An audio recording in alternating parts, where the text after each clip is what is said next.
ने नया पत्र जारी किया है। नक्सल संगठन में अभी कोई प्रमुख नहीं है और देव जी को महासचिव नहीं बनाया गया। ओडिशा राज्य कमेटी ने ये पत्र जारी किया है। अब बसव राजू की मौत के बाद से ये पद खाली है। तो नक्सली चंद्रना के जो सरेंडर है उसको धोखा बताया है और पत्र में माना है कि कठिन स्थिति का सामना पार्टी इस वक्त कर रही है।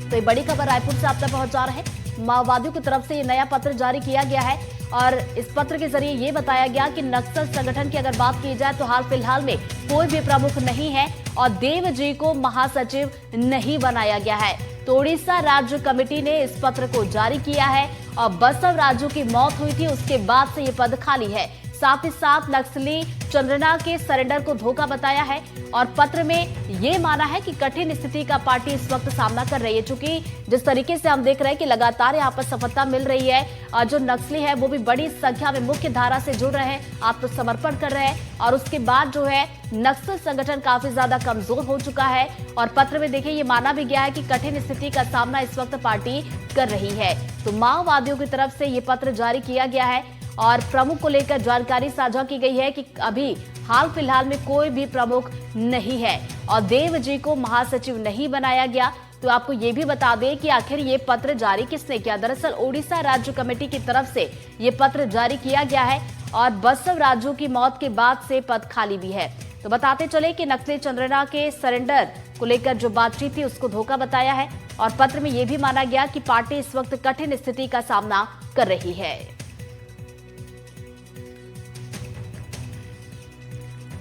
तो देखिए बड़ी खबर आप तक पहुंचा रहे हैं। माओवादियों की तरफ से ये पत्र जारी किया गया है और हाल फिलहाल में ये नया पत्र है जो कि माओवादियों ने यहां पर जारी किया है और इसमें कई बड़ी बातें उनकी तरफ से कही गई है, जिसमें जिक्र किया गया कि नक्सल संगठन में अभी कोई भी प्रमुख नहीं है और देव जी को महासचिव नहीं बनाया गया। इसके अलावा और भी कई बातें इस पत्र में बताई गई हैं। बता दें कि ओडिशा राज्य कमेटी की तरफ से इस पत्र को जारी किया गया। तो बसव राजू की मौत हुई और उसके बाद से ये पद लगातार खाली है। ये पद किसी को भी नहीं दिया गया है और नक्सली चंद्रना के सरेंडर को भी यहाँ पर धोखा बताया गया। और ये जो पत्र जारी किया गया है जिसमें कई बातें बताई गई हैं, इसमें यह भी माना गया कि पार्टी इस वक्त कठिन स्थिति का सामना कर रही है। चूंकि हम देख रहे हैं कि जिस तरीके से एंटी नक्सल ऑपरेशन चलाए जा रहे हैं, सफलता जिस तरीके से मिल रही है, ऐसे में नक्सल संगठन धीरे धीरे सिमटता जा रहा है। और ज्यादा जानकारी लेंगे हमारे सहयोगी नीलेश त्रिपाठी हमारे साथ जुड़ गए, सीधा हम रुख करेंगे। नीलेश, देखिए माओवादियों की तरफ से ये नया पत्र जारी किया गया है, इसमें क्या कुछ बड़ी बातें कही गई हैं? देखिए कई सारी जो मुख्य बातें हैं उसमें सबसे बड़ी बात तो यही है कि अभी तक इनका कोई कप्तान चयनित नहीं हुआ है, ऐसा कहना है।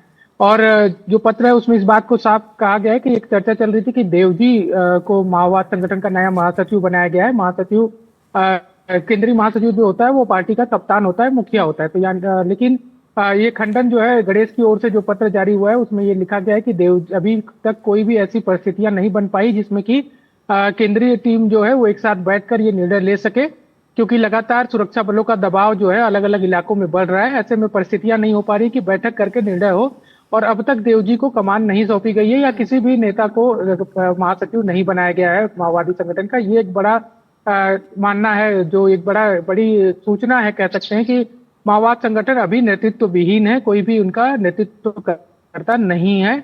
इस बात को खुद माओवादी ही मान रहे हैं। कुछ दिन पहले जब रुपेश ने सरेंडर किया था तो उसने भी बातचीत में ये बात कही थी कि ऐसी कोई बैठक नहीं हुई है जिसमें देवजी को महासचिव चुना गया हो, इसका निर्णय एकमत होकर लिया गया है।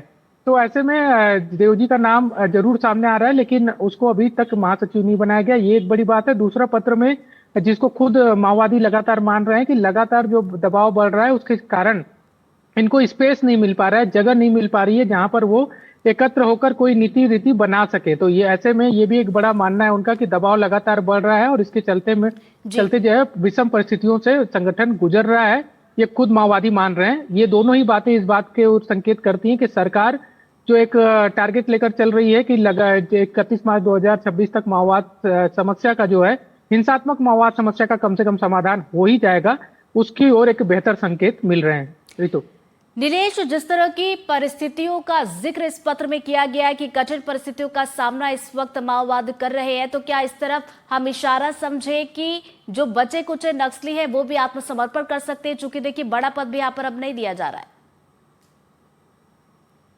बिल्कुल देखिए, बड़ा पद इसलिए नहीं मिल पा रहा है क्योंकि इनकी जो खुद मान रहे हैं कि बैठकें नहीं हो पा रही हैं। लेकिन ये इस बात से इनकार नहीं किया जा सकता कि लगातार जो दबाव बढ़ रहे हैं उसके चलते माओवाद का एक बड़ा तबका ऐसा है, वर्ग का, जो संगठन से जुड़ा है, जो नहीं चाहता कि अब हथियार के साथ लड़ाई हो। वो ये चाहता है कि वापस मुख्य धारा में जुड़ा जाए और मुख्य धारा में जुड़कर जो उनकी मांगे हैं, जो जायज मांगे हैं, उसको रखा जाए, या उसके लिए अगर संवैधानिक तरीके से हो सके तो आंदोलन भी किया जाए। इसी के यही कारण है कि सोनू दादा, जो महाराष्ट्र में जिन्होंने सरेंडर किया, केंद्रीय कमेटी पोलित ब्यूरो के सदस्य थे, उनके साथ 60 वरिष्ठ माओवादियों ने भी सरेंडर किया।